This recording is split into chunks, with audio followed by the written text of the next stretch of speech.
تین قسم کے آدمیوں سے ہمیشہ بچ کر رہیں۔ نمبر 1 جھوٹ بولنے والا، نمبر 2 وعدہ خلاف،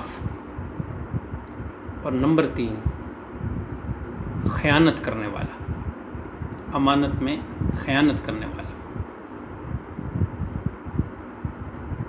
کیونکہ یہ تینوں منافق ہیں، اور منافق کبھی بھی نفع بخش نہیں ہوتا،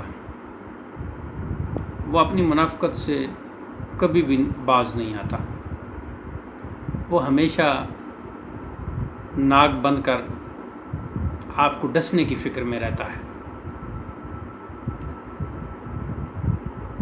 حدیث میں ہے عن ابی ہریرہ رضی اللہ تعالی عنہ قال قال رسول اللہ صلی اللہ علیہ وسلم آیۃ المنافق ثلاث اذا حدث کذب واذا وعد اخلف واذا اؤتمن خان، او کما قال النبی صلی اللہ علیہ وسلم۔